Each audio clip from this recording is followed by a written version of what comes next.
من دکتر بهزاد پورپاشا هستم، دندانپزشک، مؤسس کلینیک دندانپزشکی پاشا کلینیک، بخش دندانپزشکی تحت بیهوشی. تشکر میکنم از مسئولین محترم که تشریف آوردن. در ابتدای کلینیک ما همه بخش‌های دندانپزشکی رو داره. واحد ایمپلنت دندانپزشکی که خیلی به صورت تخصصی انجام میشه، هم به صورت ایمپلنت دیجیتالی. واحد تخصصی عصب‌کشی و دندون رو داریم، واحد تخصصی پروتز داریم و ارتودنسی شفاف رو داریم و مهمتر از همه که تو پروتز ما پروتزهای متحرک متکی به ایمپلنت که همون اووردنچر هستش رو ما اینجا کاور میکنیم. واحد دندانپزشکی تحت بیهوشی رو اینجا افتتاح کردیم.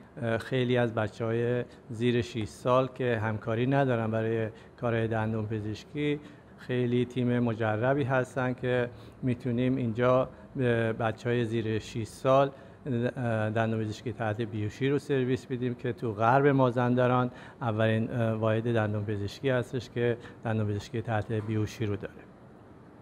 ضمناً اینجا بچه‌ای که بالای 18 سال هستن و فوبیای دندانپزشکی دارن و گر که دندانپزشکی دارن و نمیتونن کارهای دندانپزشکی رو به صورت روتین انجام بشه، میشه برایشون کارهای دندانپزشکی رو تحت بیهوشی انجام بدیم و خیلی خوشحال هستم که تونستیم این مرکز رو افتتاح کنیم و به مردم این منطقه و خصوصا به شهرستان‌های چالوس و نوشهر سرویس جامع بدیم در رابطه با دندانپزشکی. و درخواستی رو که از بزرگان شهر داریم اینه که بتونن برای شهر نوشهر یک دانشکده دندانپزشکی رو درخواست بکنن از وزارت بهداشت که بتونیم این دانشکده رو تو این شهر داشته باشیم و جای خوشحالی هستش.